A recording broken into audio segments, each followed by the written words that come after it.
Well, it's 6:04, and I'll now call the June 8th meeting of the Mayor and Council to order. If you'll all stand for the Pledge of Allegiance, please. I pledge allegiance to the flag of the United States of America and to the republic for which it stands, one nation, under God, indivisible, with liberty and justice for all. If you'll remain standing with me, and we're going to ask Mr. Jim Triplett to do our invocation. Let us pray. Father in heaven, we come to you tonight with grateful hearts. Father, we thank you for your mercy, your grace, your blessings on our country. Father, we thank you for being with us during the past months of trial, Lord, through the pandemic. Lord, all the other challenges that our country has been facing. Father, we ask you to continue to help us to keep our eyes lifted to you and the things of your kingdom. Father, we ask that for all of us, everywhere, regardless of what our calling is in life, that you would help us to seek to serve you, to have humble servant hearts. And we just pray, God, that your perfect will would be done in all things. Father, we lift up this mayor and city council to you as they lead and direct our community. Father, the items of business that come before them today, God bless them, give them wisdom, discernment, and pray, God, that everything that is said and done would be pleasing and acceptable in your sight. And Father, we ask these things in your name. Amen. Amen. Thank you, Jim. Thank you, Jim, as always. Okay, our next item on the agenda is our citizens' comments. Do we have anybody that would like to make a comment to the mayor and council?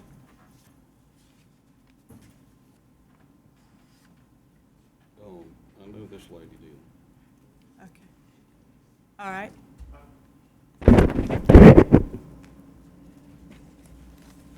I must say I've never been on this end of the stick before. Well, I'm Gerald welcome, Bird. Mr. Gerald. Thank you very much. It's good to be here, and thank you for. Is this the first meeting y'all had since I officially in person since I left? No. Second. Oh, well, I haven't been in touch, but anyway, it's good to be back. Good to see you all. Thank you for the work that you're doing in our community. Thank you for your presence and everything. I come here tonight representing a group called One Voice. I'm a member of One Voice, and I'm one of their representatives. Tonight, I'd like to give everybody on this platform, both elected officials and non-elected officials who represent our city, an opportunity to give us their perspective and their point of view and their position on the Black Lives Matter initiative. If we could hear from everyone, and then maybe an overall view from the city, the body as well. Thank you.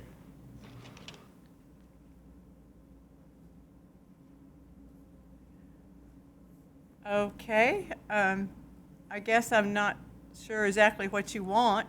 Whether or not you're for it and what your position is, and maybe what you plan to do in support of our case. Well, I think the city has already made a great stride, and I want to appreciate our community for coming together and being heard. I think the protest that we had, was it a week ago, yesterday, was really good. I think the whole community came together and we listened. And yes, Black Lives Matter. Every life matters. I think our police department does a great job of trying to interact. I know we've all heard, if you listen to Community Call-In on Friday, you heard Chief Richards, Sheriff Langley, Pastor Dortch, all talk about all the things that are done in this city with our pastors, with our police department, and just with our community in general to try to get good communication. And I think that's the only thing that we can do is to communicate. And I think we've made a very good position that we're willing and have listened. I mean, you know, I have attended the pastors meeting now going on for about 2 years, and it's a great group of people. And to me, it is one voice. I mean, we all talk about the needs and how to meet those needs and what goes on. So from the city's perspective, I mean, I think we've set a good pattern, and you know, we're always open to new things, and if it's something that's workable, if it's something that will help our community, I think we would all be very much in favor of it. So that's my perspective of it, Gerald. Can they speak for themselves? Absolutely, absolutely. And let's, if you don't mind, let's stick to the whole, I guess let's address police reform and what you're saying, and addressing your support of Black Lives Matter. You did that. Let's just move on. Okay. Well, I'm going to kind of reiterate a little bit about what the mayor said concerning, I feel like that our city has done a better job than any other city that I have seen on TV or heard about or read in the newspaper about, that our city has done more aggressively to have communication and to hear what people have to say than any other city that I know about personally. Personally, for me, I think Black Lives Matter. I think white lives matter. I think every color and every race matters. We're all children of God, and I don't, you know, I have black friends and white friends, and I have associates that I've done business with of all races and walks of life. And, you know, I don't see things like everybody's position in life, wherever they are, and whatever their personal experiences have been, are going to bring perspective for them about a certain situation. And for me, I grew up in a small little 3-bedroom, 1-bath house on Myrtle Street down here between Rome Street and North Park that my parents rented for $75 a month from Mr. A.L. Bonner. And until I was 12 years old, that's where we lived, that I can remember. That's the first memory I have of living anywhere in Carrollton. And it was very modest, you know, surroundings, and I've worked in the construction business for 34 years, and so I've worked with a wide variety of people from all walks of life. I feel like that personally, I've had a great experience with the people that I've associated with, and I think that a lot of that comes because Carrollton is a city that cares about people and cares about what they have to say. Now, moving forward for me, I feel like that there's some relationships that I would like to have, you know, going forward. There's some people that I probably need to get to know that are leaders in the community that I don't know, and I'm perfectly willing to get to know them on a more personal basis. So I think for me, that's what I'm looking forward to doing, and feel like that that would be beneficial for me as well as those other community leaders. And I want this group to understand that we know all lives matter, and they always have, and a lot of lives always have mattered, but Black lives haven't mattered. And that's what I'm trying to. Gerald, I don't agree with that. No, I do not agree with that. Yeah. Understand that we're talking about a global issue here. I'm not. You may not agree with that. We're talking about how we feel. Don't argue with me about how I feel, okay? Because I'm a black person and I'm a black man. I'm not here to debate. I'm not here to argue. I just ask, what is your position on Black Lives Matter? That's all I want to know. Are you in favor of it? Are you against it? Can you make a public declaration declaring that the city of Carrollton stands with the Black Lives Matter initiative, and that you're going to reform the police department and continue to work with the citizens on many different levels for a resolution. Can you give me a specific instance with our police department that that's driven you to come here tonight to talk about how police reform needs to happen in our city? I could give you that, but I'm not going to give you that at this time. I want to hear from you guys. Okay. All right. Well. And I love, I like you. We're really, we've been friends and all that. I understand Yeah, that. I just want to hear I'm that. not trying to tell you how you feel or how you should feel. And that's been the about problem. it. People telling me how I feel. I don't, You know, I'm not so- trying to do that. I'm not. But trying you to do understand that all lives have mattered all the time besides black lives. Black lives have not mattered. You understand that? Well, Worldwide. You understand? We worked for free. You understand that? My grandmother, my great-grandmother, they were all slaves. okay, Gerald. They were hung. I'm going to say this, and then I'm going to be quiet. Yeah, you've done a great job of saying what you needed to say. Yeah. I'm going to say this, and I'm going to be quiet. If you want to debate, And I don't. if you want to have a discussion, I'll be happy to do that with you, but I don't feel like this is the forum to do Oh, that really? So you tonight. think the Because- form that I paid for as because- a taxpaying citizen because, is not Gerald, appropriate? Gerald, because this is a forum where you have 3 minutes to bring up whatever. And y'all have used up most of them rambling. Let's hear from the rest of the people. I appreciate you being here, sir. Thank you, Mr. Uglum. I'm a 64-year-old white male that went to his very first. Sorry, I went to my very first protest this past weekend. I'm now a protester, Thank you. and I stood next to Reverend Bell or Pastor Bell and his lovely wife and several other ministers and listened, and I'm trying to learn. Yes, sir.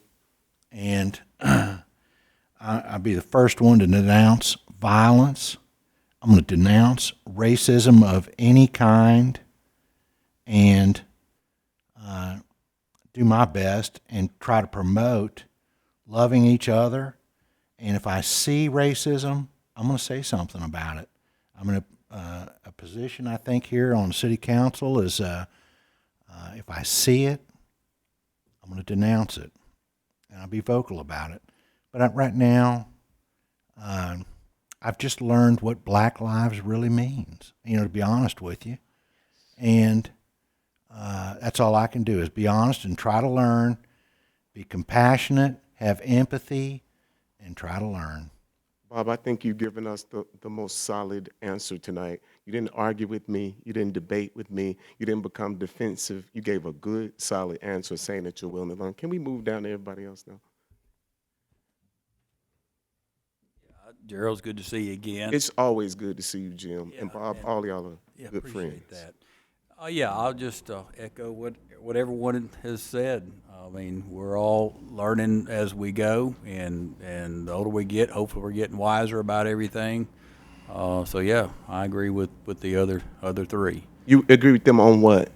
And what's that? You agree with them on what? And I Everything can't hear you. Oh, I'm sorry. I said I agree with them on everything that they've said. So you're saying you will support Black Lives Matter I support initiatives all that lives matter, Gerald. All lives matter. not Black Lives Matter, All lives matter. not Black Lives Matter. All lives matter. Okay, all right. Got it? Mhm, thank you, Thank you, Tim. sir. Thank you. It's always good seeing you. Always a pleasure, Tim. How you doing? Yeah, I'm doing fantastic. Oh, I would just want to say, I've tried to express this to the mayor and council, how impressed I am with this police department. There are relationships that this police department has with the whole city that have taken decades to build, and there's trust there that's taken decades to build. And I saw the protest on Sunday and Monday and the things that certainly made Atlanta news and what a great job Carrollton did, and I'm very proud of that. So, I just think, again, the relationships Joel has built and his staff has built with the community have been great. I know that when you were on this council, I've always tried to respond anytime, day or night, anything you need. We've tried to take care of, as you would call the west side, your side of town, and we've tried to do that. So I'm very proud of that. So, again, that's what we've tried to do, try to be fair, try not to see color, and just try to respond to everybody's needs, and hope. I was just looking at text you sent me last week, and you said, thanks, my friend, or whatever, and, you consider me a friend, I consider you a friend, so that's, that's what I'm. Right, and thank you all for that. But let me in closing, if you're having a party and everybody's not having fun, it's not fun. If everybody doesn't feel valued and everybody doesn't feel wanted, then the chain is weak, the circle is weak, it's not strong. Everybody doesn't feel wanted. Everybody doesn't feel a part of this. And all I was asking for is for you to say that you're open to it. This is a global issue, as I said before, and it's bigger than me. I'm just one little old tiny, measly old man who's getting older every day. But I thank you for your time, and just know that this is a global issue, and and the world has heard our cry. I sat in that chair for a long time, trying my best to create racial equality up here. I'm not here to denounce the police. I'm not here to denounce the police. I'm not here to denounce the police. I can text Joel anytime now, and he still responds, and he still works with us. And I thank you guys but we still have a lot of work to do because everybody's not having fun. Y'all understand that? Everybody doesn't feel a part of this. And I don't. Even when I sat in that chair, I didn't feel a part of it. I was hurting in that chair. And y'all know that. If you know me, you know that. And there's other people hurting as well. So thank you, everybody. Thank you, Chuck, too. Did you want to say something? Thank you, Jill. That's okay, Jill. Okay. Thank you, though. It's good to see you. I'm one of the bosses now. Look at that. I'm a taxpayer. I was a taxpayer anyway. Good night. Bye. Okay. Okay, the next person? Yes, sir?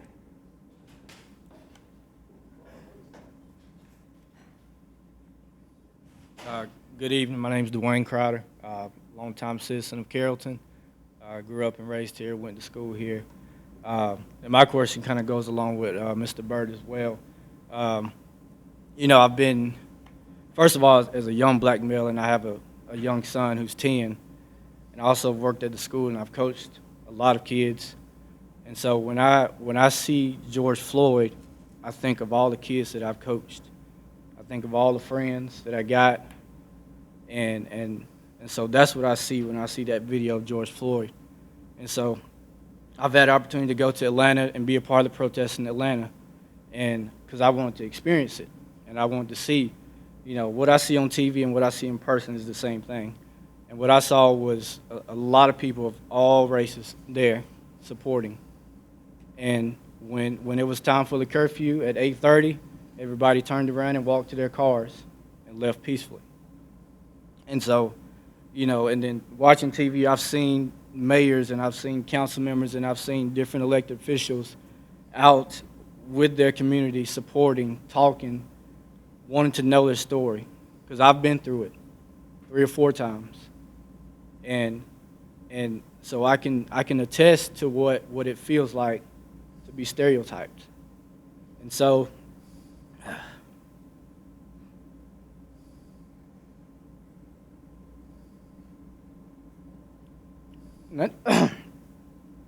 I know y'all don't know that feeling, and it sucks. So I want to know, why haven't I seen you out protesting? You don't have to be yelling and screaming. You don't have to be burning stuff down, but talking to the community, getting to know people. Listen to their stories, because it's real. And a lot of people sit back in our houses and we post on Facebook and we say, yeah, I support. But then when this dies down, we're going to go back to our normal lives. And it's still going to be going on. 60 years later, still going on. Too many people have died to just sit here and say, well, I support it, and the police did this, and we've done this. I want to see that. I want to see your face in the crowd. I want you to sit down and talk to people. Knock on doors. Hear their stories. So maybe it'll mean a lot more to you. Instead of just sitting here having this meeting.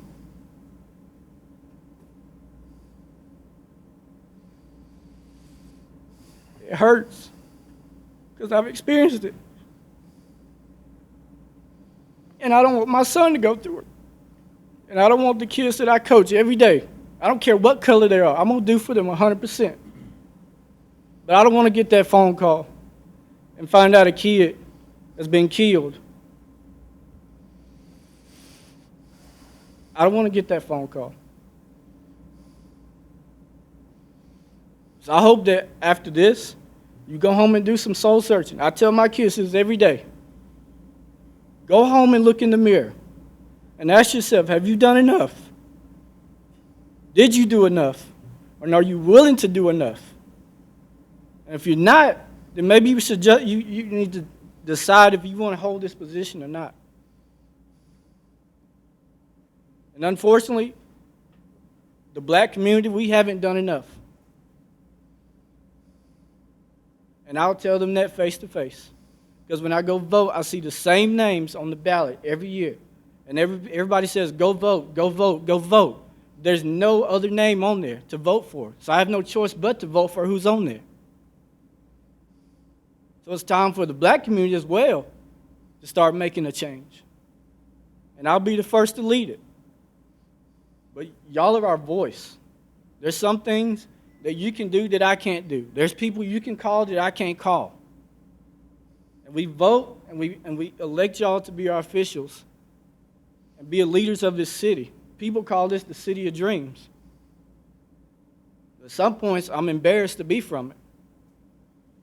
Because when the TikTok video came out, everybody, the city was on board, posting Facebook updates, and the city is not this, and we're not this. And then as soon as the George Floyd incident happened, Ahmaud Arbery happened, quiet, nothing. I seen nothing on Facebook. I didn't see anybody in the crowd. We had a protest at the AMP, and I seen a couple of cops. I seen Chief Richards, but I didn't see any of you. So how can I trust that you're going to make the right decision so my son doesn't get killed? That's all I got to say. If you have a response, that's fine. I didn't get your name. Dwayne Crowder. Dwayne, did I see you somewhere this weekend? I was at the AMP on, I can't remember what day it was, Sunday or Saturday, but I'm not sure. I'm thinking Saturday. Yes. Did I see you Saturday? You probably did in the distance. I didn't meet you, though. I was thinking at Carrollton High School at the Mabry Center. No, I wasn't there recently. No. Well, I was at a funeral for a black man, friend of mine. Bernard's family to me. Who's been a friend of mine for 30 years. Right. And while I was a minority there in skin color, I was loved. And there was a lot of love to go around in that room. And unity is going to be how we progress, not by division. And I don't know if you knew Bernard, but Bernard was one of the most, you've got it written on your shirt, he was one of the most humble and kind people I've ever met. And my prayer would be, Lord, help us all be a little bit more like Bernard, humble, kind, and listen and care about other people. And you got 3 new people up here that have not been on city council or mayor before. So, if I could speak for all of us, I'm sure everybody says, call us. All you got to do is look up City Hall on the website, and you can call us or email us. And Facebook's probably not the best avenue to discuss things, but feel free. And thanks for being here tonight. I'd like to say this is my first ever meeting coming to. My grandmother told me, Joe Bird used to tell me, come to the meetings, and I always say, I can't make it. I'm at the school, I'm coaching, I got a game, my kids, I got to feed dinner. And so that's my fault. When I can't speak for everybody else, but I can speak for myself, and they say that's my fault. I should have been here. Hey, thanks for being a good dad and a good coach. I appreciate it. Absolutely. Thank you for coming. Thank you. That's all I got to say. Okay, thank you. Okay. Dwayne, I'd like to get to know you a little bit better. If I won't get you to yell out your phone number, but maybe give it to Jacqueline or Erica or Jacqueline or Erica or somebody, and I want to talk to you and maybe go to lunch or something, because I feel you, man, and what you just said was from the heart. I want to talk to you. I mean, well, let's leave it at that. Okay, I believe, yes, ma'am. Okay. You need to come to the microphone.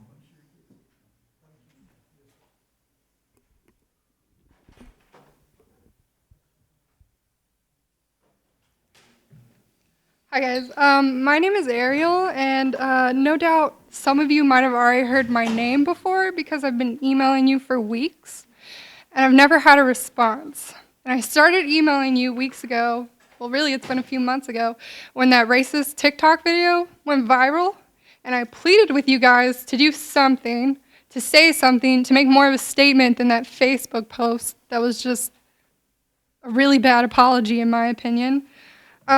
We have a problem because we just had 2 black men stand in front of you and ask you how you felt about Black Lives Mattering, and none of you could give him a definitive answer without tacking on that all lives matter or that you have a black friend. All of this talk needs to be backed up with performative, action. I went on the Carrollton website and I noticed that in our budget for the general funding, out of $28.6 million, $8.5 million of that is going towards police funding, and we only have $1 million allotted for community development. It is the most funded institution on that budget. That's a problem. If you're listening to the world right now, you'll realize that that's a problem. In what ways could we reimagine the way that we're spending that funding? How could we reallocate the funding to other programs and areas of need to strengthen our communities that would limit the need for police involvement to an absolute minimum?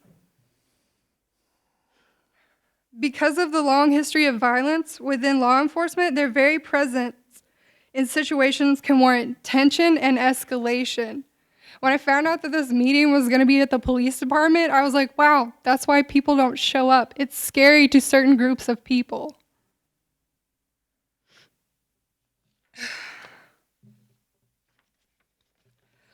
According to the Georgia Public Safety Training Center's website, the state of Georgia has what is, in my opinion, a very lax set of requirements that candidates pursuing basic police training must meet. Candidates must only be 18 years of age, possess a high school diploma or equivalent, pass a background check, and complete a training program that only lasts approximately 11 weeks. I would like to point out that in the state of Georgia, a licensed cosmetologist is required to complete 1,500 hours of training, and according to GPCTC, which is the top police officer training program in the state of Georgia, their program only Their program only consists of 408 hours. We train people to cut hair longer than we train police. What we need to create in our community is an environment that prioritizes care over cops. It is oftentimes said that crime is committed because basic needs are not being met. How are we not meeting basic needs in Carrollton? We need to invest in job creation, affordable housing and shelters, access to healthcare, mental health services, addiction counselors, social workers, trauma support networks, therapists, education, after-school programs, small businesses, neighbors, families, and friends, all of those who are people who would actually be making up the communities and neighborhoods that they would be servicing. $8.5 million is a lot. So I'm asking you guys, how would you reach out to impacted people in the community and talk with them about solutions? I guess that's all I have to say. Thank you, Ariel. Let me tell you something. Those may be the training hours required to come onto the force, but out of that $8.5 million that you saw for the police department, a lot of that money is spent on training. We train police officers every day. They specialize in lots of different areas. So the mandated school is not their only training that they receive. They receive training on a continual basis while they're employed with the city of Carrollton. And you can ask Chief Richards. He thanked us the other day for training that he could give to his officers, which was ready and available to take care of a situation like that we have anytime in our city, no matter what it is. Now, the other thing that you saw on community development, that is not necessarily programs in the community. That is our buildings and development and those kind of things. That's not. Carroll County Mental Health Advocacy Program provides mental health for people in jail. We're trying to get people out of jail. I serve on that board. There are a lot of things that go on in this community that people aren't aware of, and we've worked very hard over the years to get people more aware of services that are available. So, you know, and there's always room for improvement. So we have been on this council now for, this is our 6th month.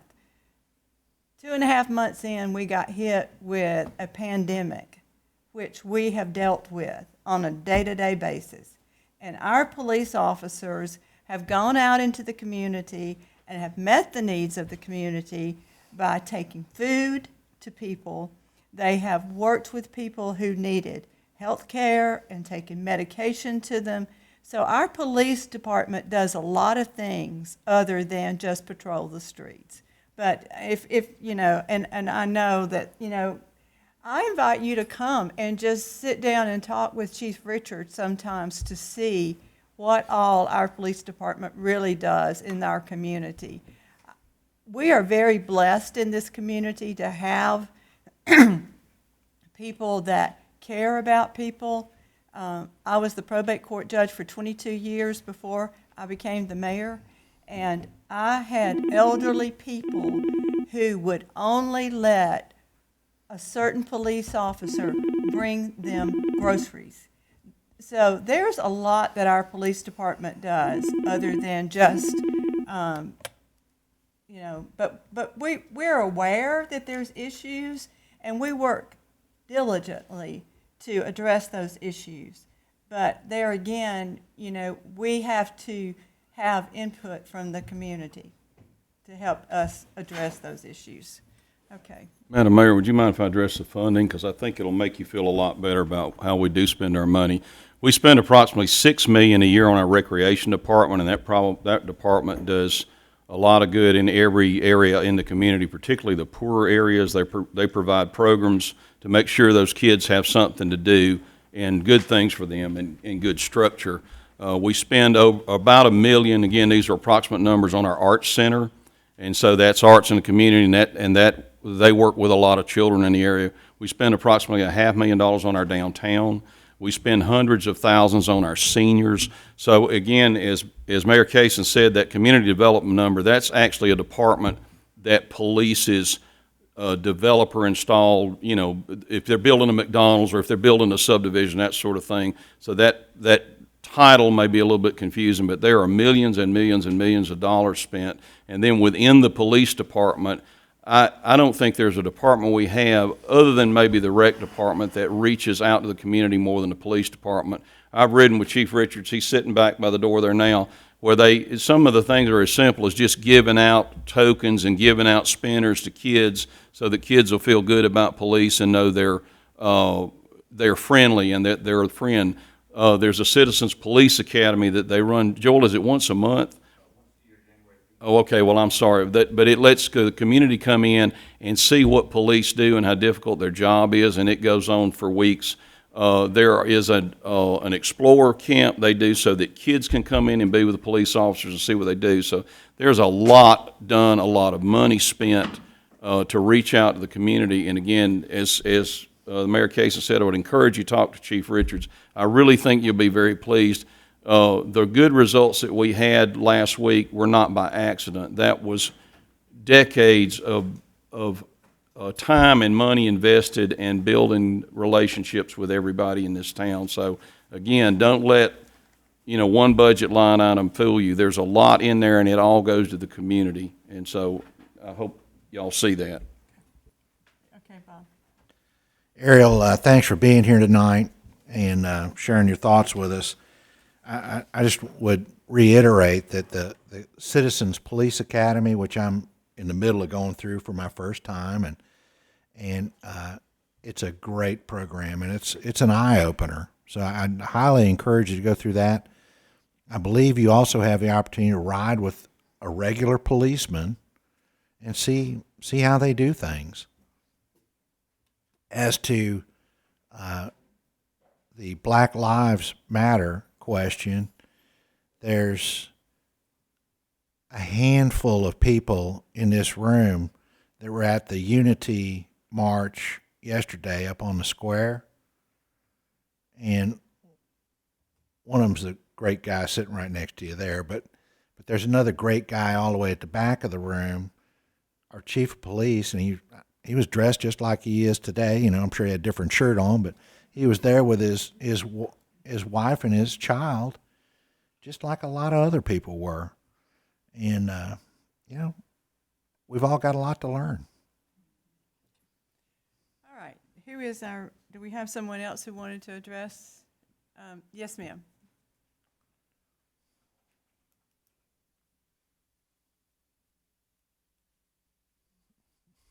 Hi, my name's Arizona Green, and it's nice to meet some of y'all in person. I know Mr. Grizzard, we talked on the phone last semester when I was at school. And I've gone to school with a lot of you guys as kids. And I am miss the deaf. Will veterans. you say your name again, please? Arizona Green. Okay. Sorry, I guess I Yeah, need to talk more to the mic. Tell me your grandfather's name. I'm just real blank. Sam Price? Yes, sir. Yes, sir. And I'm up here, I guess, in solidarity with other people who have spoken tonight, wanting to talk about similar things, which is that I am very, very proud to be from Carrollton. I grew up here, and I just graduated from Yale last spring, and people used to make fun of me at school because all I would ever talk about was Carrollton and where I'm from. And I spent 4 years bringing people from all over the world, from all over the U.S. who had never been to the South before because they were told that they shouldn't come here, because I've always loved this town. And so basically, I just wanted to kind of talk about the Confederate memorial that we have in front of the courthouse, because I think that reckoning with history is very important, but also thinking about what we're doing when we set up a monument and what the values are that we're representing and showing other people that we have. Because I know that the Civil War is a nuanced history, and people like to talk about and debate the nuance of it, but there is a reality that the Confederacy did fight for slavery, the enslavement of Black people, and to continue to memorialize and place a structure in front of our courthouse, which is the place where everybody comes and expects to be treated equally under the law, is very darkly ironic. And that's something that multiple members of our community, including a descendant of Confederate soldiers, pointed out at a vigil the other night in front of the courthouse on Saturday. That was in honor of lives lost to police brutality. And so I wanted to bring it up tonight because this is a conversation that's happening across the United States. Many towns and cities are choosing to remove monuments and put them in places where they are important, in museums and in other places where we learn about our history and we reckon with it in a way that we can learn from it. And this is a conversation that's happening in our town.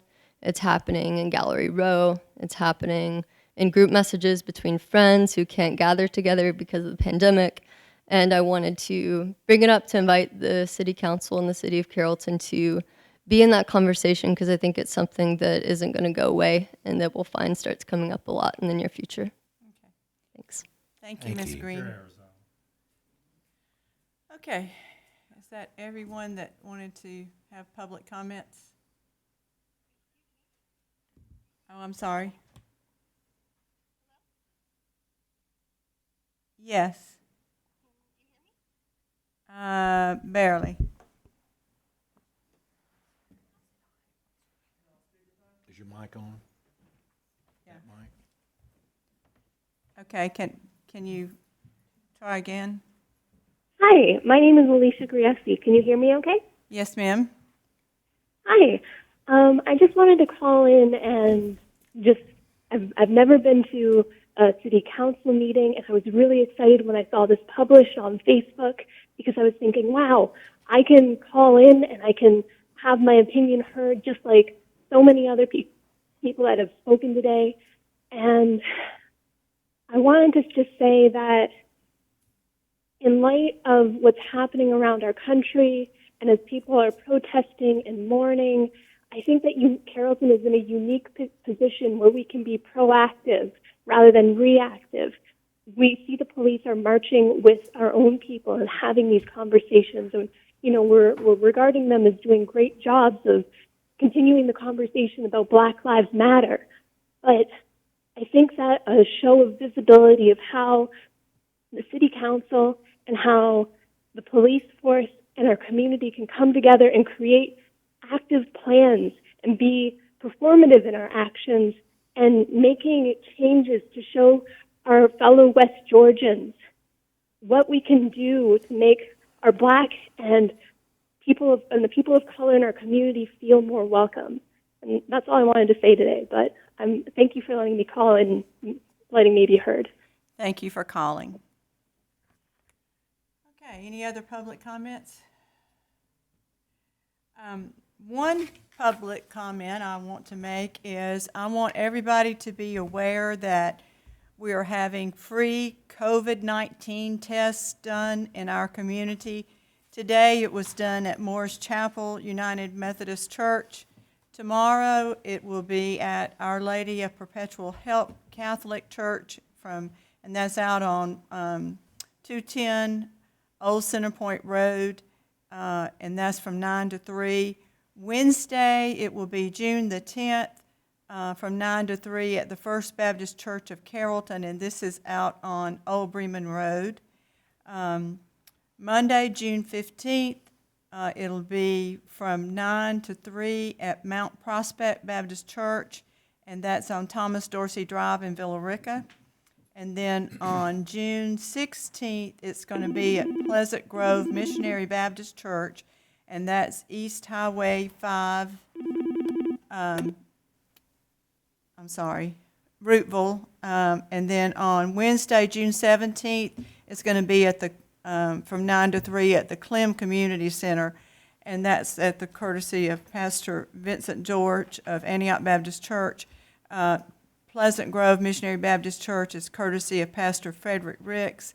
Mount Prospect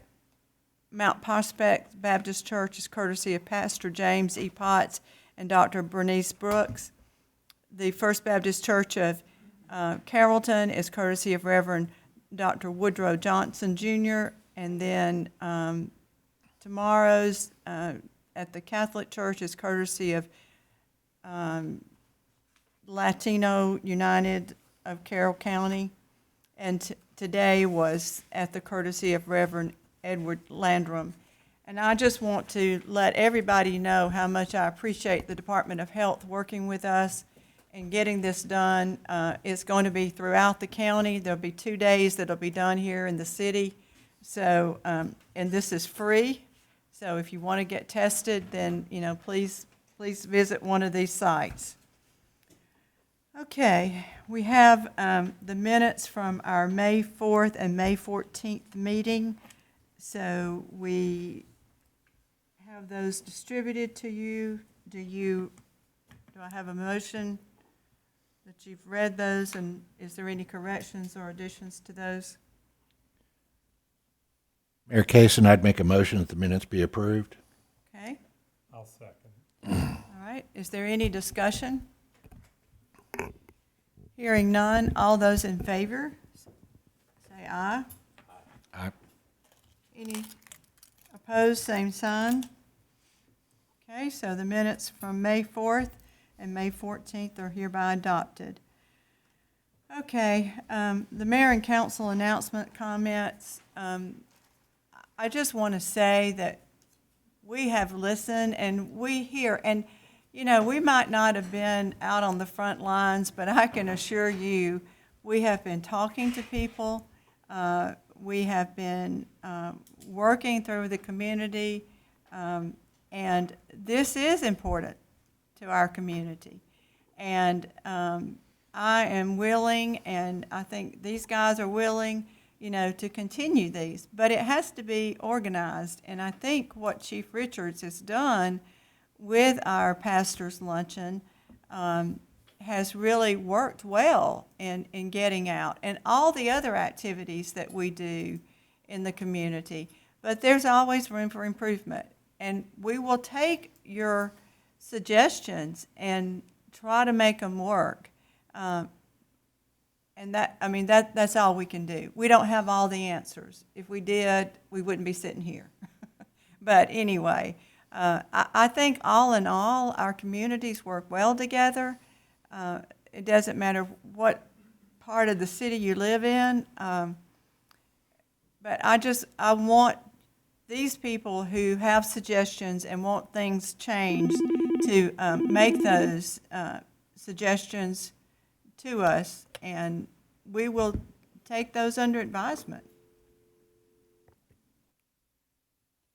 So, Councilman, do you have any comments you want to make at this time?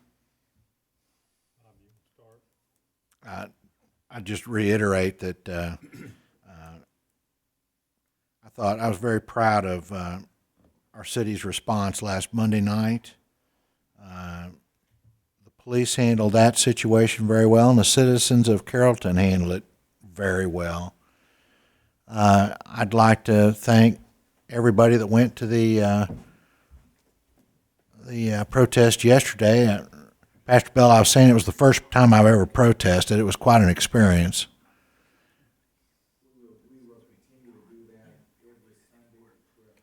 Yes.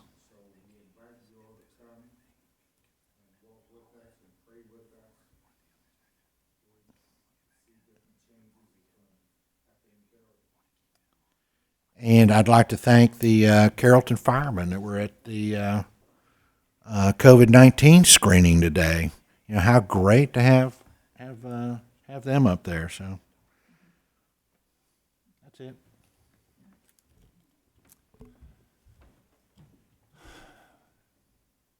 I think I'd just like for everybody to understand something. I've lived in Carrollton all my life.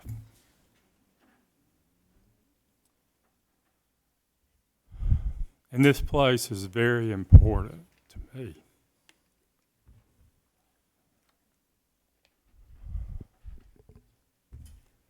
And sometimes when I feel like I'm being attacked or Carrollton is being attacked, I may not respond in the proper way. And I apologize for that if I've done that here tonight. But I feel like, and I said this before, I know of a lot of things that go on in our community where people are trying really hard to be more accepting of others. People are trying very hard to communicate with other people. Everything that needs to be done, of course, has not been done. I think we'll have this same conversation 10, 15, 20 years from now, that there is still things that we could do better. But I'm going to lean towards being defensive of my city that I love so much, because I feel like that above and beyond a lot of cities that I know of, we try very hard in our community, and we have a police department that tries very hard in our community. And so I'm going to be a little defensive at times about Carrollton. My mother was born and raised here. Several generations of people prior to her were born and raised here in Carrollton. And so if I've sounded a little defensive tonight, in especially dealing with our former councilman, Gerald Byrd. That's going to be the reason, is I feel like that Carrollton and the community of people that I know have tried very hard to do a good job. And I thank all those that came before me. And if there's a relationship that I need to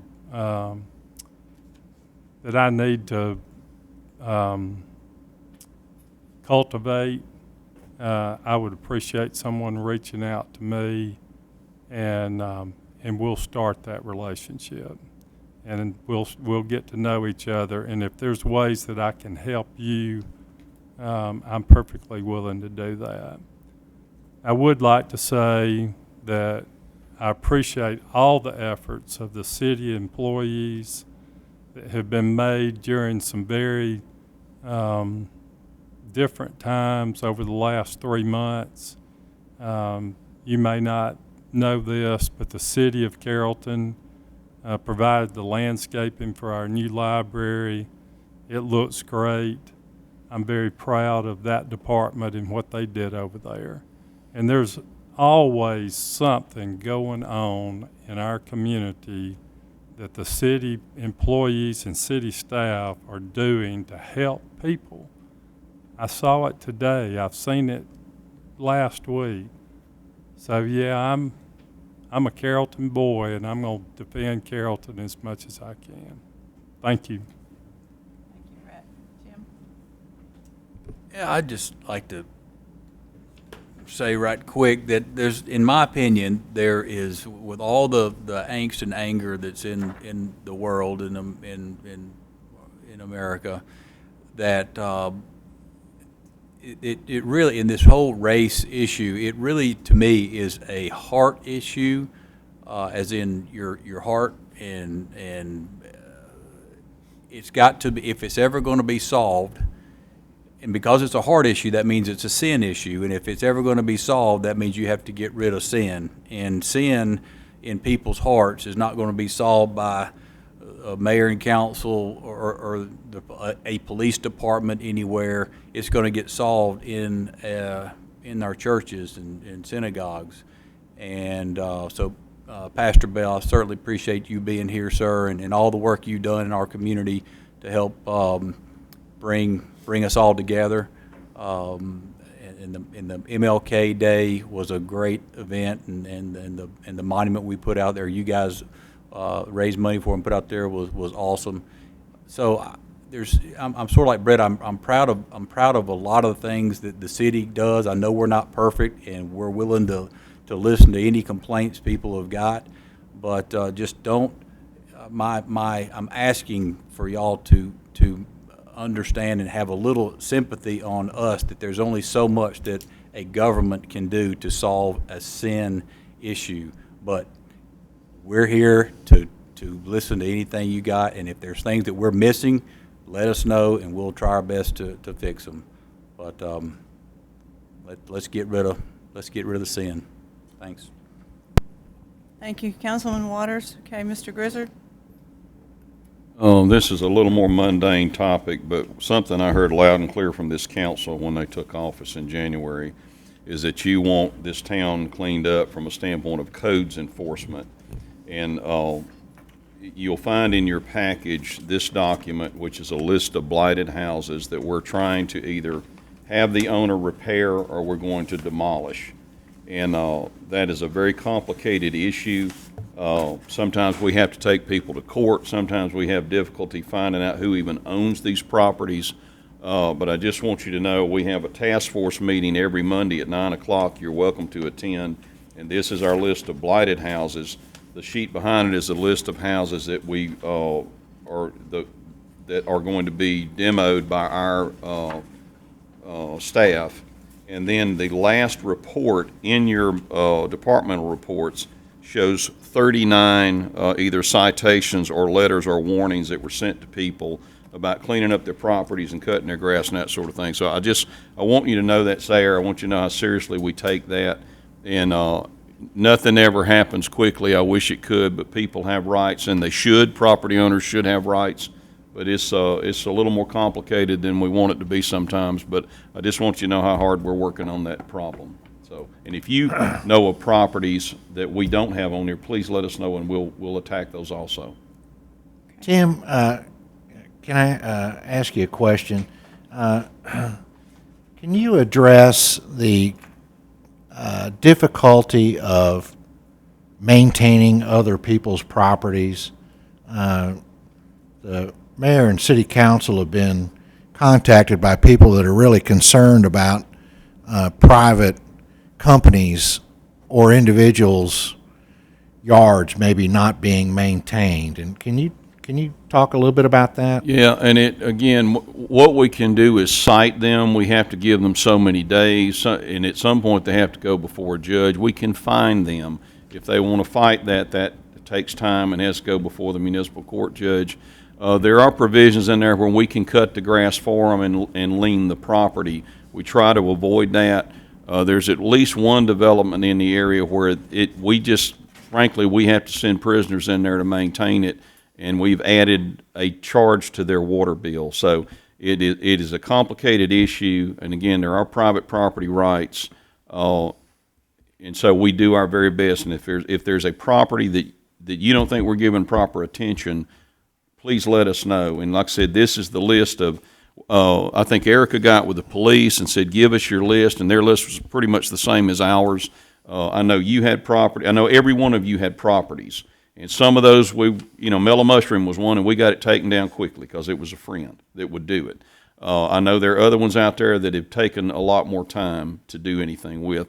And again, there are some where, frankly, the person that lived there is dead, their children are dead, and their grandchildren don't know they own it, and we don't know who all the grandchildren are. And so that gets extremely messy looking for owners across the country. And so there's, it's just not as simple as it sounds. Well, I hope our friends in the media, this is something we really are concerned about, that while we're spending millions of dollars on a beautification project coming into Carrollton, there's things that we are addressing also that are probably a little easier and quicker to address that need to be the blighted properties, the houses that are falling down. So we haven't come up with an official name or objective for this, but if it's Beautify Carrollton or Love Your City, I don't know what it needs to be called, or if it needs to be called anything, but we are on that bandwagon. Yeah. I like Love Your City too. And just know, your predecessors voted and authorized us, and you can change this if you like, obviously, but to actually spend money, if a property owner will allow us, we'll take it down, and it probably costs $7,000 to do that. There's usually asbestos involved, then there's the cost of the demo, and there's the cost of landfilling the material when it's over. But so we've spent, and I would say, and Haley can answer this, probably 30 to 40 we've torn down. Does that sound right? Well, I think, and we all kind of ran on this in our campaigns, and I'll say this, we came in and we got the blighted housing ordinance passed, and we're ready to go and get spring cleanup done, and then COVID hit. So but we haven't forgotten about it. But I think people, you have a lot of pride in your community. I mean, I live on Stewart Street, and I notice, there's been several houses on that street that have really, taken up some issues, and I see one of the property owners here, and they always do a great job in maintaining their property. And I mean, it's just a lot of pride. I mean, in your yard and in your house, and so I think, and I know last meeting we had, and I read you the letter from the young lady who was very concerned. She was a Carrollton elementary student, and she was very concerned about the beautification in our community. So, yeah, I think everybody wants to have pride in our community, and we can work on that, and we're in the process. Okay, any other comments? Have any other comment? Okay, all right. To get to our agenda items, do I have a motion for approval of the agenda items that's been presented? Okay, Well, Hang on, you want to add we- executive session? oh, okay, Madam Mayor, I'd like to make a motion that we add something to the agenda this evening. I'd like for us to add a executive session at the end of our meeting to discuss some employment personnel issues, and so if we could add that, I would make a motion that we add that. okay. All right, I had a motion to approve, so do you want to withdraw your motion? Okay, all right, so now we have a motion to add an executive session for discussion of personnel. Do I have a second to that motion and to approve all the other agenda items as presented? Mayor Cason, I'll make a second. Okay, is there any discussion? Hearing none, all in favor say aye. Aye. Aye. Any opposed, same sign. Hearing none, motion carries for the approval of our agenda. The first item on our agenda is a site plan amendment request for 125 Maple Crossing. And at the request of the applicant, they would like for this item to be continued and remain tabled. Does anybody have any objection to that occurring? No. Okay, all right. Okay, so our next item will be rezoning of 1,000 Old Bremen Road, rezone from M1 light industry to heavy industry. And we have Mr. Todd Levy, and this is going to be presented by Erica Studdard.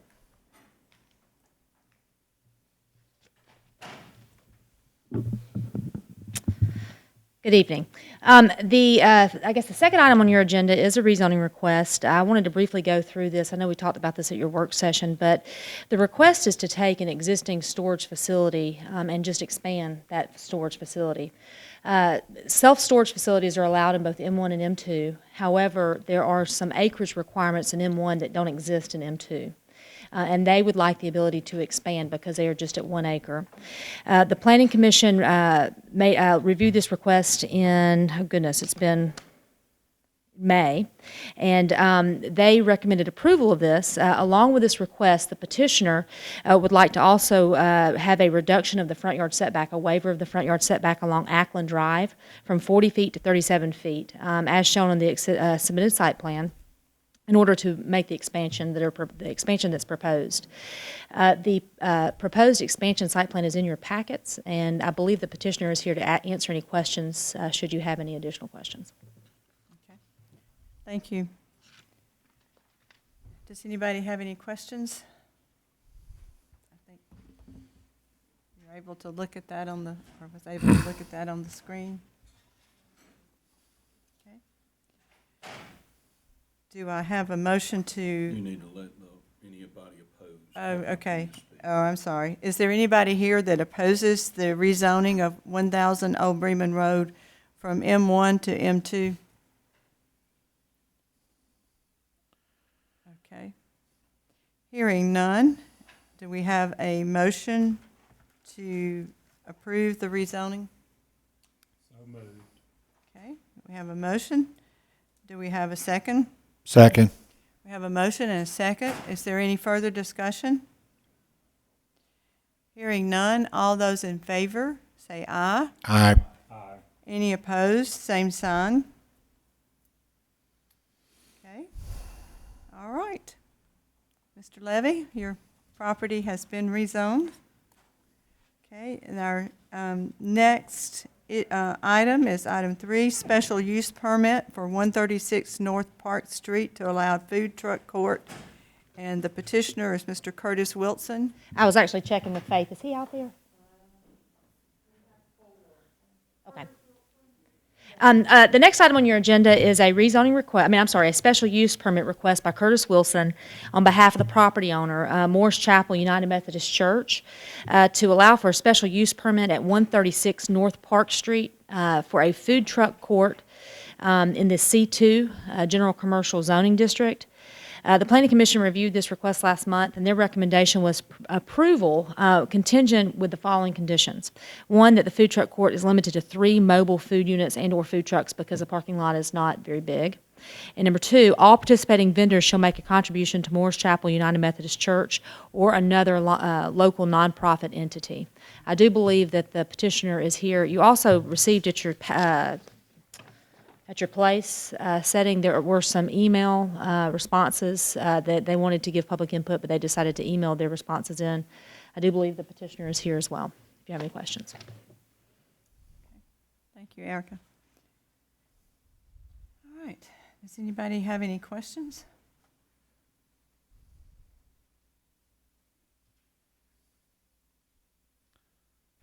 The hours are clearly outlined that they can operate, and the days and the time.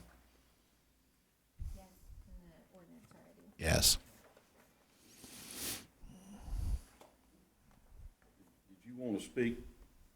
If it's approved, I don't have to say anything, sir. We ain't voted yet. Come on up. I know Rich Weaver said to me before the meeting he wanted to speak, so. My concern is I own a couple of businesses downtown. My concern would be that we don't let it get too broad so everybody with a food truck out of anywhere in Alabama or Georgia comes. I pay rent, insurance, every utility possible downtown. Food truck doesn't have that per se. I'm not against it, free enterprise, but as long as it's controlled to who, when, how, and supports Carrollton, because I got to feed my family too. So if it's controlled and managed, I have nothing against it, but I don't want a food truck at midnight on the square or in the parking lot across the street from here. Those type of things. I don't either, Rick, so we're on the same. We're on the same. It comes from brick and mortar. Downtown is downtown, and it's controlled, much like everything else. We don't want a barbecue truck coming in, back of some guy's pickup truck trying to sell this, Yeah. If it's controlled with some standard criteria. Yeah. Well, we appreciate your comment, and this is a new era for us, and it's been one of those things where we are definitely going to look at our requirements and work on what we need to do and what we want to do and to protect the downtown. But Because I've seen some in other cities, and it's fun to go to and enjoy when the food's great, but to a point, I don't want to strangle the businesses that thrive on that day-to-day business, we understand, and we don't either. Thank you, Rick. Okay. Yes, ma'am. Okay. Sir, did you want to speak to the food truck issue? Yes, ma'am. Okay. How we doing, everybody? Good. My name is Sam Lee, and I run the Blue Nomad Grill. I'm sorry, can you say your name again? Sam Lee. Okay. I own the Blue Nomad Grill. Okay. I've been operating about 2 years now. Thank you. I usually run my food truck out of town. I do a lot of breweries and wineries around and out of caterings. But since COVID-19 hit, I decided to stay inside Carrollton. And I think I got some complaints about me being close to the square, so City Hall had told me that I was breaking the rules. But when I first got my food truck, Marshall came and inspected my truck, and he told me to come down to City Hall, which I did. And they told me that the applications were not ready yet, and that they would give me a call when it was ready. Well, I never got that call. But then I got told with a piece of paper that I was breaking zoning rules. Basically, I don't want to step on anybody's toes. I don't want to fight any other restaurants. I didn't want to bring my food truck, inside the city, but sometimes I do a lot of events with other small businesses that need some exposure. So I have 1,000+ followers that follows my food truck around. If I can help a small business park in their parking lot and sell food that day, and then go into that small business, you know, and spend money on that one, I think everybody wins. You know. Well, and I agree, and I think, you know, special events and those kind of things, to my knowledge, and like, you know, I've lived here for a long time, but I mean, I don't think there's ever been a problem with food trucks. And like I said, it's a new era for us, and it's something new that we're getting into, and we will work on this to make sure that we give everybody a fair service. So it's not that I don't think that we're against food trucks, especially for special events. I mean, that has been great. So we just got to work out a little more of the details so that we can have what we need when we need it, and where for everybody, for Right. the, you know, the downtown restaurants and you know, the outskirts in the community where there may not be restaurants. So Yeah. we're definitely going to look at all of that. Yeah, I understand that too. You know, I go to a bunch of other cities, and Carrollton this is my hometown. This is where I want to present my food truck at. But I've been having to go out of town, and other cities welcome me. You know, other cities have paid for me to get my inspection done just because they want me there once a week. You know, and it just seems like it's really difficult to complete the application process for here. For light industrial, it's really easy. It's only a page-and-a-half application. I pay $150 a year. I'm good with that. If you guys come up to me and say, hey, look, pay $1,000 a year, here's a small application fee, you know, and just stay, you know, 5 blocks away from historical downtown. That way I can go to Belk's and Lowe's when they offer me and when they call me. I don't just go there on my free will and just, hey, I want to try to make some money today. I only go there because I've been invited. Yes, sir. I understand. You know, so, Well, we're definitely going to look at our process. well, thank you very much. You're I welcome. appreciate everybody. I got it quick before you step down. Yes, sir. First, I appreciate the fact that you're an entrepreneur, and we want to be definitely want to be a business friendly city. But I wanted to clarify that, I mean, because Betty said it was kind of new to us, which it is, but it's not like a week old. We've had this our food truck ordinance for 2 years, I believe, 2018. So it's been on the books for a couple of years now, and I just wondered, because you said you can go to other cities and they pay for your fees and stuff. I'm not looking for a debate. I want to learn. So maybe you can get with Erica. I think you know Erica, and Yeah, my talk wife. to her about what other cities are doing that we're not doing. Okay. It's so great, because again, an ordinance can be changed, and if we're doing something that's wrong or not business business friendly, then we'll certainly look at it. Yeah, I would love to get together with her and discuss it. Bremen just opened their arms to me too, and they actually researched Savannah and Atlanta, and it's just a small application fee with a peddler's fee. And a lot of times, all we do is pay peddler's fee. When you say small, are you talking $5 or? A small, you know, Ours is $150, $50 to right? $100. I'm sorry? 50 to 100. And ours is What- what a- 150, so you're yeah, thinking ours yeah. is higher than, okay. I mean, 50 to 100 versus I wouldn't 150. mind if you guys told me I had to pay $1,000 a year. I mean, as long as the paperwork's right, and it's easy. That's the thing. It makes it easy. The application for the food truck now is so long, and and the process is very long. It takes 2-3 months before it gets approved. I mean, by that time, a whole summer is wasted. Yeah. But on the other hand as well, I had an opportunity to open a restaurant. But I choose to do a food truck because I wanted to travel around.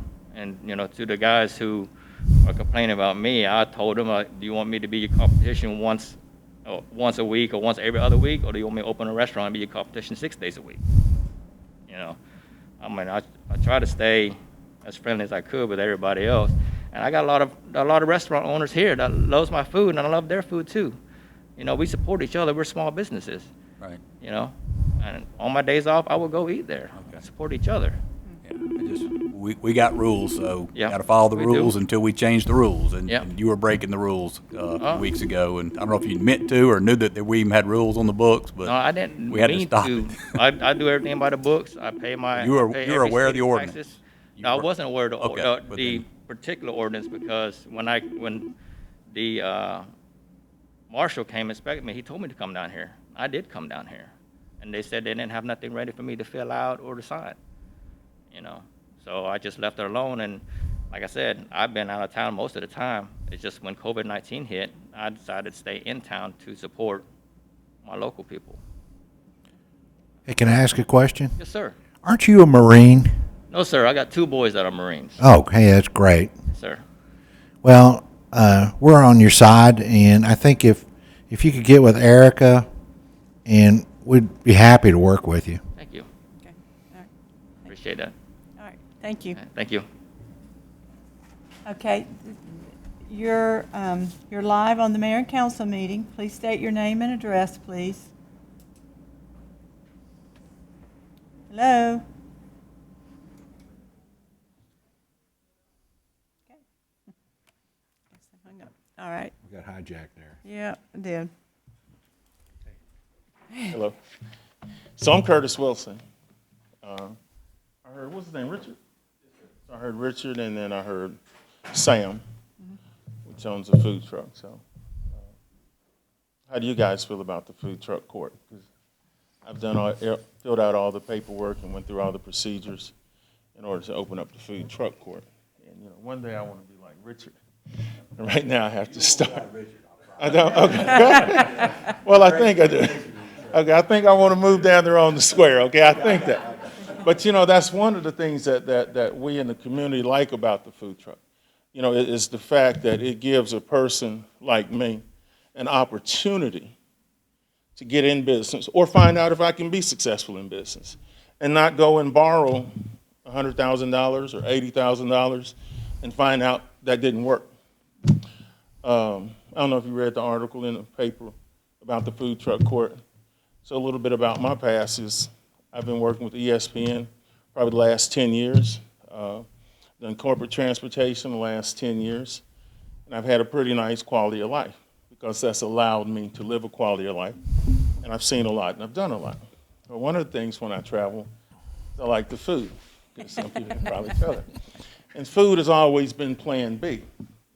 But I've always taken pride in being self-sufficient. So I have not received a paycheck since March the 5th. That's because the virus hit, transportation stopped. I hadn't paid any church tithes, and I haven't had a lot of money to spend on my family. My wife was ill 3 years ago. She had to quit work.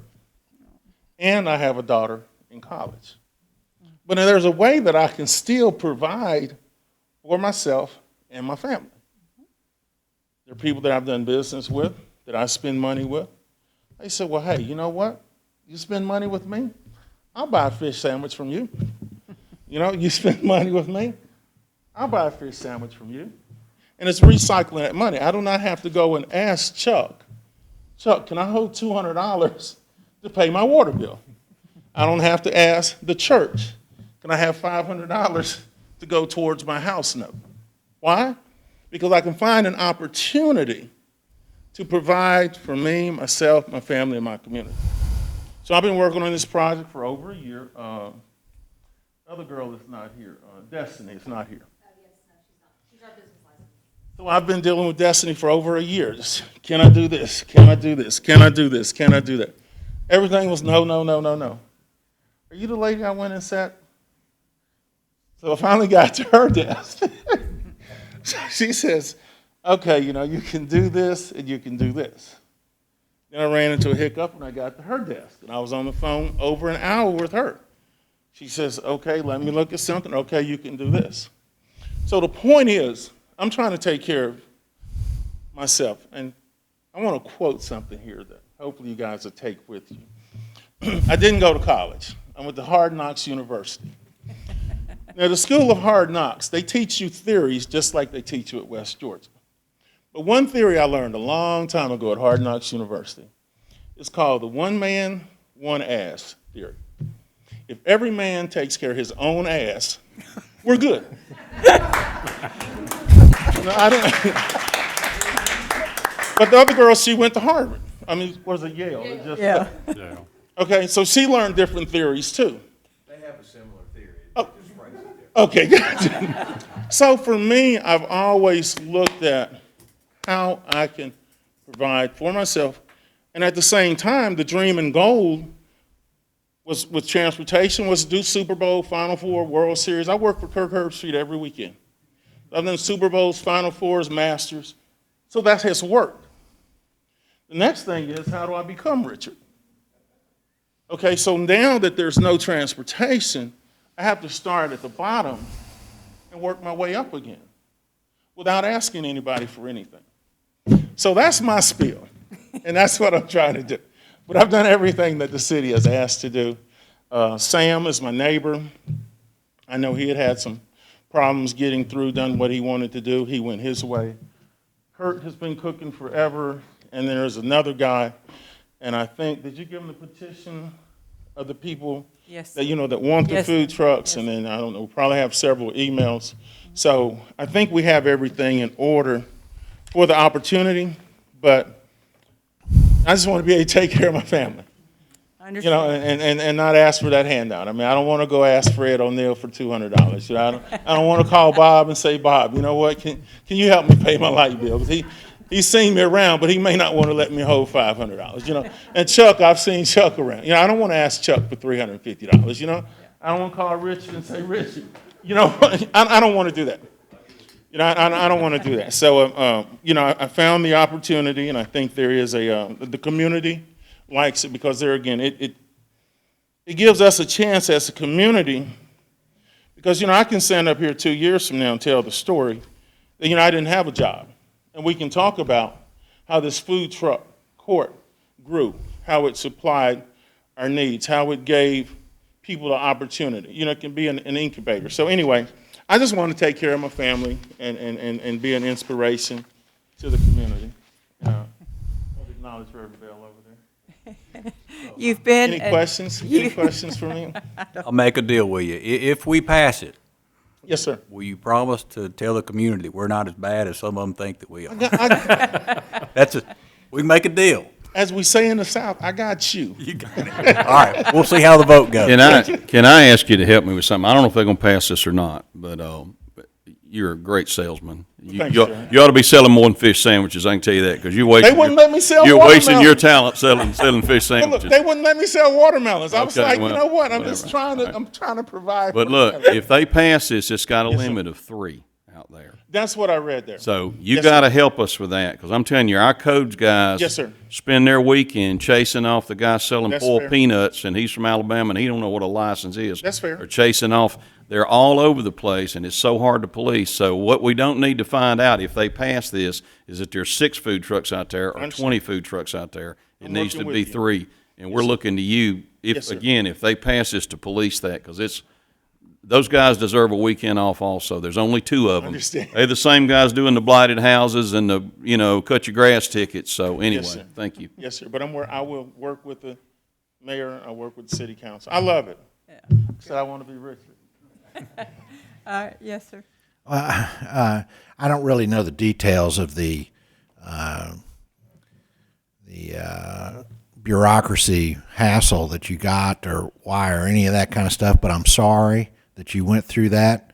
The mayor and the city council are here to work for you, so if there's something we can do to help, call Brett. He's a great guy. Oh yeah. But and I have no complaints. Like I went to the School of Hard Knocks too. So oh, did you? Yeah, I've been down there. I've got a $1 million education. Okay. So I was calling in to support the food trucks. Okay. Can you tell me your name? My name is Yvonne. Okay. And you just want us to know that you're in support of the food trucks? Yes. Okay. All right. Well, thank you for calling. Okay, thank you. Bye-bye. Mayor Kaysen?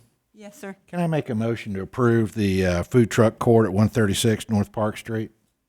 Yes, sir. With the conditions listed, Yeah. Okay. I'll second that Got a motion and a second. Any further discussion? Hearing none. All those in favor say aye. Aye. All those opposed, same sign.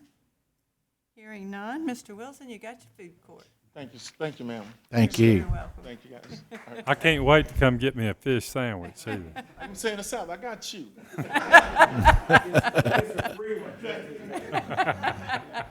No, no free ones. No, no, no. All right, we're down to Resolution 12, 2020, which is the expansion of Main Street District.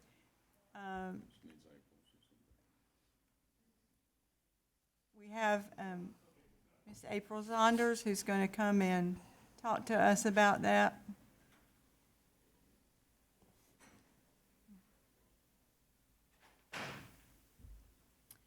Good evening.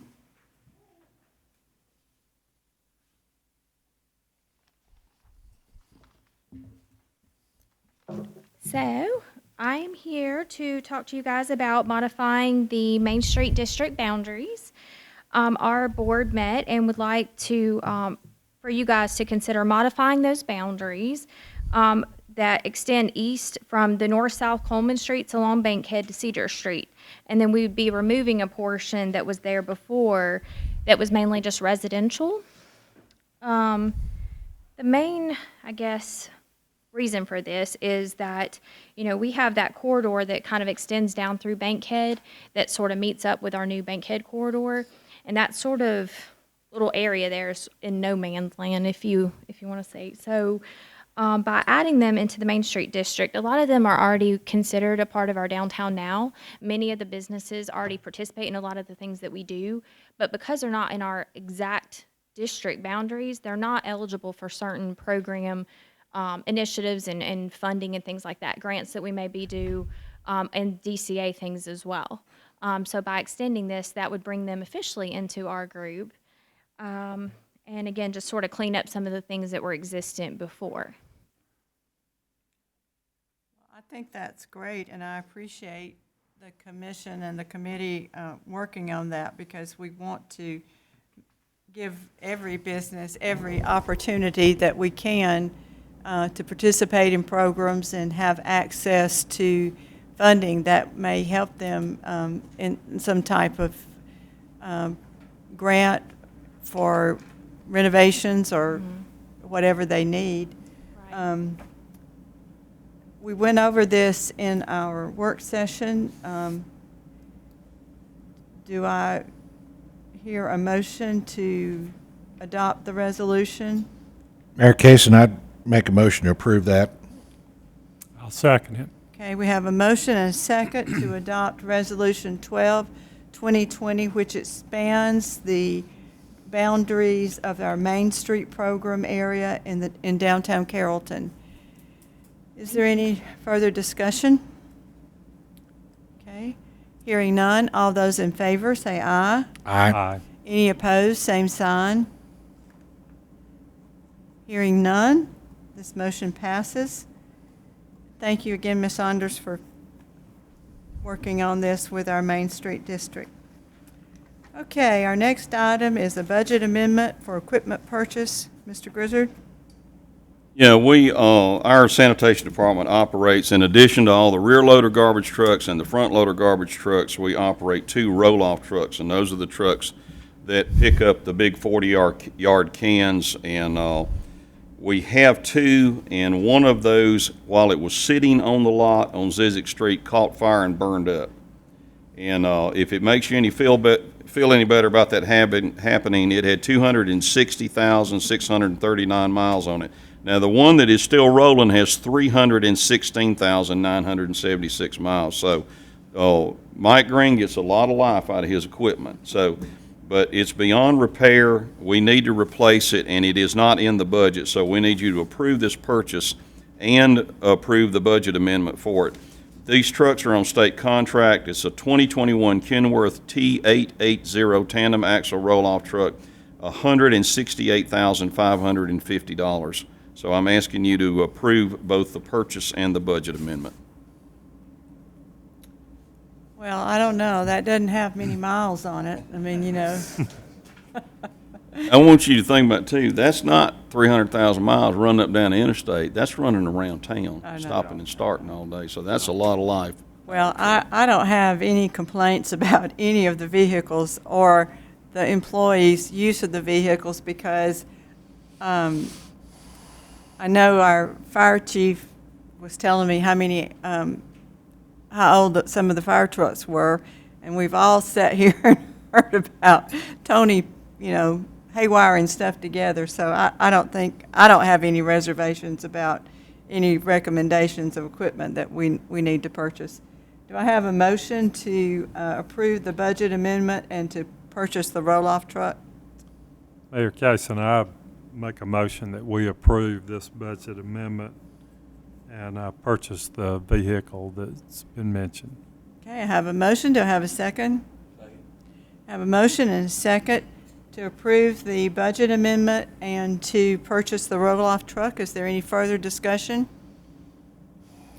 Hearing none, all those in favor say aye. Aye. Any opposed, same sign. Okay, then we have approved for the budget amendment and the purchase of this roll-off truck. The next item is the vehicle purchase for the police department.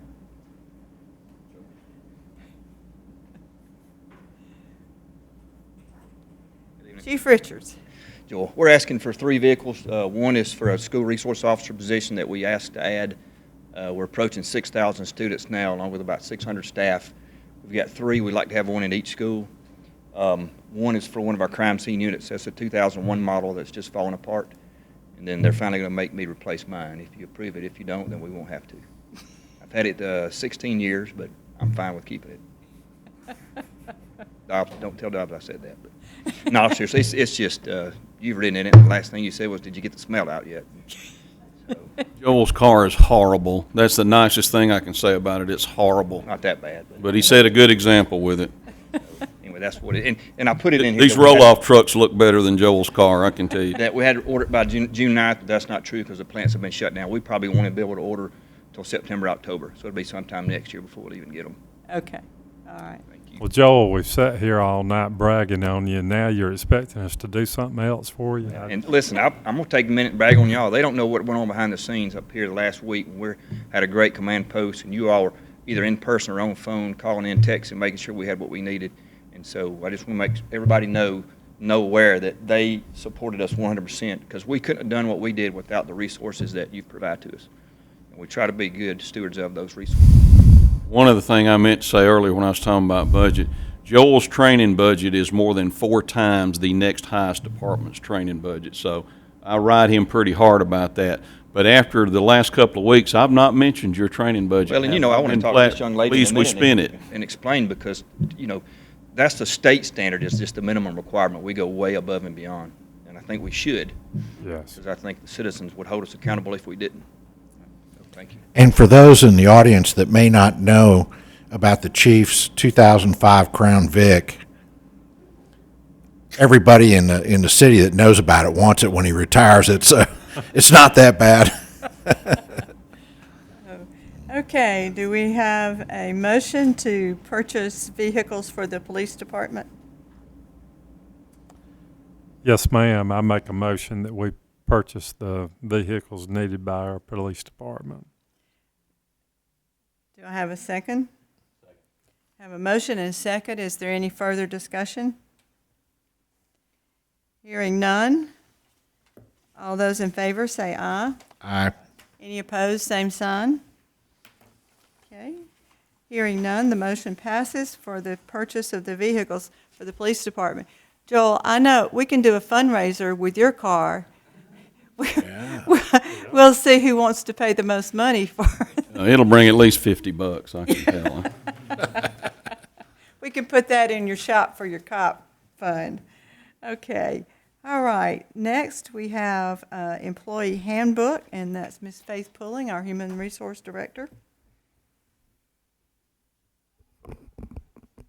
Good evening. So the next item is the employee handbook, and as y'all know, at your May work session, we discussed this. Our current handbook was last updated and revised in 2011. So there were lots of policies, the family medical leave policy, the harassment policy, as well as others that we needed to update to become compliance with all the policies, rules, and regulations, and to make sure it's legally accurate. So we feel like our new employee handbook is also more user-friendly for our employees, easier to read, easier to understand, and we would like to put this in place if y'all agree.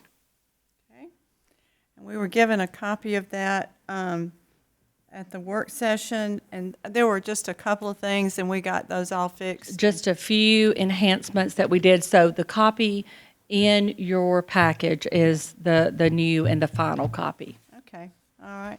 Well, I want to thank Ms. Pullen for her work on this, because I know that working, and Mr. Connerly, working on employee handbooks and making sure that you're in compliance with all the federal regulations is not an easy task. So, because sometimes from the time you start to the time you finish, those regulations have changed. But we do appreciate y'all's work on that. So do I have a motion to adopt the employee handbook that's been prepared and presented by our Human Resource Director?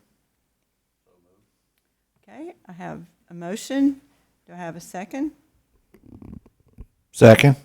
I have a motion and a second. Is there any further discussion? Hearing none, all those in favor say aye. Aye. Any opposed, same sign. Hearing none, the motion passed, and we have a new employee handbook. Thank you very much. All right. Okay. We will now have our Finance Director, Mr. Jim Triplett, present to you our 2020-21 budget. Thank you, Madam Mayor. I was feeling a little low when you approved the new roll-off truck, because I processed the paperwork on the old one that burned up when it was brand new. So it made me feel a little low. Well, I'm sorry, Jim. Jim has at least 300,000 miles on himself. That's true. That is true. We're changing up a little of the process, the way we present the recommended budget to you this year. You have before you tonight a white working copy, a draft copy, and that's the budget that we will be presenting in the public hearing. And then after your final vote in July, you will be presented with the formal black binder, the final approved budget. And so I just wanted to make you aware of that. I always want to start off by thanking the department heads and the employees, department directors that actually put this budget together. My job is fairly easy. I assemble the numbers, assemble the documents, and present it to you. The ladies and gentlemen in the departments, they're the ones that put the numbers together. They're the ones that execute the budget day in, day out throughout the fiscal year, and they make it work. And I want to, they deserve the lion's share of the credit, and I want to give that to them, that credit where it's due.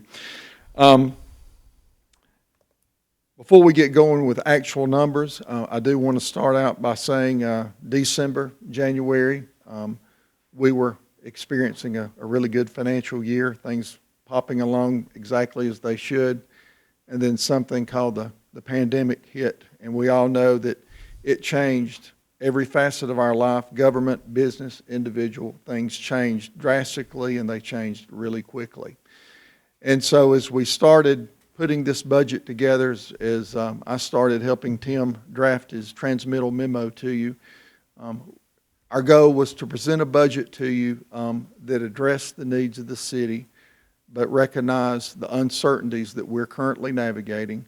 And there are the projections that we're giving you are our best estimates, but we have to recognize there are just some things that we simply don't know, and we'll have to deal with as time plays out. We reformatted the budget just a little bit. We're going to be presenting, as we start off the budget, the three major operating funds, as you know: general fund, water fund, sanitation fund. The three main operating funds proposed for FY21 total $51,764,284. That is composed of $28.5 million for the general fund, $17.1 million for the water fund, and just over $6,041,000 for the sanitation fund. That actually represents a decrease of $237,593.46 36% decrease from last year's operating budgets for general water sanitation of $52,001,877. So as we're going to get into looking at some revenue and expenditure assumptions for these three main operating funds, I will start off saying we are being deliberately conservative in these revenues that we are estimating and projecting for these funds. I'm not going to go over all of them for the sake of time. I just want to hit the highlights. But property tax, one of the major funding sources for the general fund. We are proposing a revenue projection for a property tax of $4,125,000. That is actually a small increase, 2% over the current year's budget. But the reason for that is we underestimated those revenues for last fiscal year due to a delay in receiving the digest. And we intentionally held those revenue figures, budget numbers for last year level because we didn't know what our digest was going to be. With all that being said, we've collected just over $4 million already in the current fiscal year, so we wanted to be realistic in that number. Would like to point out this budget does not plan for a millage rate increase. It proposes no increase in the millage rate. The ad valorem for the automobiles, vehicle, title ad valorem tax, we are budgeting a 36% decrease for that line item for a couple of reasons. We've got some uncertainty, vehicle sales due to the pandemic, but also the distribution formula for these revenues was being reconsidered by the Georgia General Assembly. At the time they went into quarantine just like everybody else. Title ad valorem tax revenue, since it's been in existence, the funding formula has been changed at least twice. And hopefully the General Assembly will look at this again to give the local governments, cities and counties a more favorable distribution formula. Franchise utility fees, natural gas, electrical power, cable. We are budgeting a 3% decrease, $90,000 to a total of $2,685,000. Our sales tax, we are budgeting a 4% decrease, which amounts to $200,000. Our current budget is $4.6 million. We are projecting $4.4 million. I have to say, as of right now, our sales tax is holding up. And we're profoundly grateful for that, but we don't know what the future holds. And so we felt like that would be the prudent thing to do. Shop local. Exactly. Yes, sir. Thank you. Beer and wine excise tax. We are budgeting a 6% decrease in that. That amounts to $50,000 decrease from $800,000 to $750,000. There again, that line item now is holding up, but we don't know what the future will hold as we go throughout the fiscal year. You can raise that percentage though, right? I think we can. Yes, sir. Just want to see who was paying attention back there. Our occupational tax revenue, we're holding steady at the current amount of $1.4 million. Our insurance premium tax, we are budgeting a small 2% increase, which amounts to $30,000 increase for a total of $1.9 million. Our county fire reimbursement that we get from Carroll County for the fire mutual aid agreements and whatnot remain the same at $716,000. As we talked about our recreation and our arts department, we're budgeting approximately the same amount in user fees that are in the current year's budget. Our fines and forfeitures budget, we are decreasing $100,000 from $1.1 million to $1 million even. This is the hard one, one of the hard ones due to the pandemic, our interest income. We're dropping that from $250,000 to $50,000. That's a $200,000 decrease. On the city reserve account in January, we were earning 1.4% on our money. This was liquid money we could get to anytime. In May, it's 0.35%. And so we really took a hit, and I don't see that going up anytime soon. So as you see, we're taking a very conservative approach, worst case scenario, but I do have high confidence, as I think everyone here does, that the actual revenues will be better than projected if we stay on track on what we're seeing right here and now. And so we're hopeful that that will be the case. On the expenditure side, for the general fund, the water fund, the sanitation, our operating funds, it provides funds in here for salary adjustments is deemed appropriate, and the number of that is 3% that we put in the budget for that.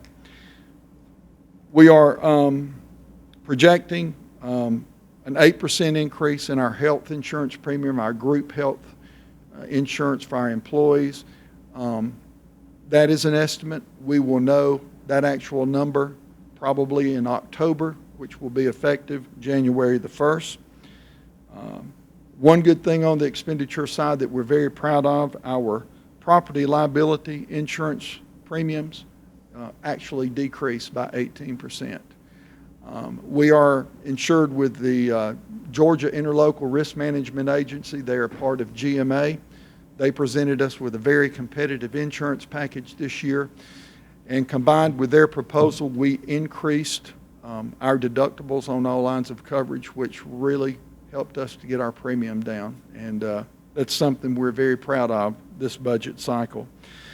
Other highlights, in general fund, we are due to upgrade our financial system, our Encode system. We've been running that system for 15 years without a major upgrade, and this is the year that we need to do that, and that's going to be about $80,000. That's in the budget. We have $500,000, as in years past, for paving, and that's not necessarily new paving projects. That's repairs, maintenance, curb, gutter, things that need to be done all over the city from time to time. Another highlight, because of the COVID situation, the economy, we are proposing that appropriation to other agencies be reduced to $100,000 from $200,000 to $100,000. On the water fund side of the operating budget, basically what I talked about, group health insurance, salary adjustments, property liability, all of that remains the same. But we have capital items for the water fund totaling just over $1.9 million. Infrastructure upgrades, related equipment for the water plant, wastewater plant, systems upkeep, line maintenance, things that we have to do on a year-to-year basis. Your budget also includes a proposed rate schedule for your information. On the sanitation side of the operating budget, one of the things, our landfill fees, we're proposing a $50,000 increase to $1,350,000. That's because we're getting a $1 per ton increase from the county in our landfill tipping fees. And that will be a total now of $43 a ton. So a lot of people don't realize how much it costs just to dump garbage every year. It's a pretty expensive proposition.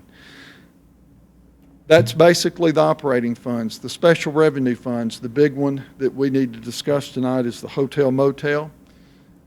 You know, the primary funding, the sole funding for this fund is the 8% hotel motel tax. They have taken a beating due to the pandemic. Basically, business has decreased 50 to 75% on our local hotel motel operators. And accordingly, we are reducing our revenue projection from $820,000 to $700,000. That's a $120,000 decrease, 15%. I'm hopeful, and I'm seeing signs that that's coming back, and so we're behind these guys, and we sincerely hope the best for them. Hotel motel, as you know, funds our tourism events, things to public relations, to bring people into the city, to spend money, to spend time here, to eat, to shop. And we're very hopeful that that fund recovers. And again, we're trying to project a worst-case scenario. The final consideration of the budget will be at your July 13th meeting. No formal vote scheduled to be taken tonight. At this time, I will open up any questions you may have. Jim, I just want to thank you, and especially for the property casualty liability insurance. I think that was great that we could negotiate and work with them. And I know the budget is a big process, and I appreciate Tim and you and all the department heads for working hard to present a budget to us of this magnitude. Does anybody have any questions? I want to make a couple of points, if you don't mind, because, again, it's easy to gloss over this when you lived in it for 16 years like I have, but our sanitation department makes money. Our auditors tell us they don't see that anywhere. So our sanitation department actually makes money. Our water fund and wastewater fund transfers, Jim, don't let me say wrong, $7 million to the general fund. Round numbers, yes. There are a lot of utilities around here where the general fund is funding the utilities, and we're the other way around. So these are extremely well-run utilities. We have so little debt. I don't know how familiar you are with debt coverage ratios, but a good ratio is 1.8. Ours is over 14. 14, okay. We've got about, what, $4 or $5 million debt on a $50-something million budget. We have about $5.5 million in the water fund, long-term debt. And something that just frustrates, I'm an engineer, I'm not an accountant, and accounting frustrates me. It ought to just be simple math, but something I want to point out, and I know your eyes are going to glaze over with this, but if we have a $20 million water budget and a $30 million general fund budget, if we're moving $5 million from that water fund budget to that general fund budget, that $5 million shows in both line items. So it's, if you think of what you're spending as a total on the city, it's $5 million high if you're transferring that over. So I know that is the most boring thing you ever heard, but that drives me crazy that we look at the accountant in the back room laughing that we have to do that. So this $53 million budget is really more like $45 million when you take those transfers out. So I'll shut up at that point. All right. Thank you, Jim, for your presentation. If I could, while I have the podium, if you would allow me to, I would like you to introduce our new assistant finance director. I will. Kevin Bush. All right. He started last week, June the 1st. And Kevin, he's not new. I view him coming home to the city. He's a Carrollton native, grew up here. He has his master's of accounting from University of West Georgia. He's a CPA. He worked on our audit for many years. And and he's been in private industry for the last several years. But I've known Kevin for a long time. I think the world of him. He's a great person. He's hugely talented. And this old man here is glad to have him on board to help him. I'm thrilled. Thank you all for allowing this to happen, and I just wanted to introduce Kevin to you. With two CPAs on the third floor, that is an exciting place. It is. I just want to say thank you. Like Jim said, I've lived here all my life. I love Carrollton, and so just the opportunity to get to serve our city, to provide good stewardship. I think that's what we all want. We're entrusted as public officials with what we're given for the taxpayers, and it's our responsibility to use that prudently. And so I just want to continue to use the talents that God's given me to provide that for our city. So I thank you for your trust, and look forward to working with all of you. Kevin, could you find us something better than 0.35% interest? I don't know. Maybe we get some bids. I don't know. Get those banks competing against each other. See what we Yeah. Okay. Well, Kevin, Yeah, it's tough right now. We're awful glad to have you on board, and thank you. Thank you, Mayor. Mm-hmm. Thank you all. Okay. Make a quick comment. I just wanted to say thanks to Jim and your staff and Tim, the city, for cutting the budget and bringing us in at a minus or a decrease. from last year. These tough times, I think that was definitely the right thing to do, and maybe the Times-Georgian will report that tomorrow. Thank you.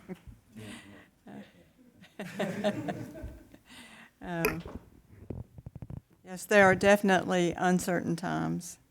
Okay, our next item on the agenda is the board appointment for our Historic Preservation Commission. We have 2 seats. We have Ms. Erica to present those to us. Yes, Kelly Anderson and Carolyn Aycock both have served on the Historic Preservation Commission, and their terms expired on May 1st of this year. Carolyn has expressed an interest to continue to serve. However, Kelly would like to rotate off and give somebody else the opportunity due to some other obligations that she had. I reached out to Catherine Miner at the suggestion of the elected officials, I think during the work session, and she lives on Rome Street, and she's a resident of Rome Street right across from the newly renovated library. And she has indicated that she would be willing to serve if you should so choose her. Her term would be retroactive back to May 1st, and it would go through May 1st of 2023. I'm not sure if you're aware, but on the HPC there are 5 members, and the other 3 members are Tom Ford, Christy Garrett, and Allison Rossborough.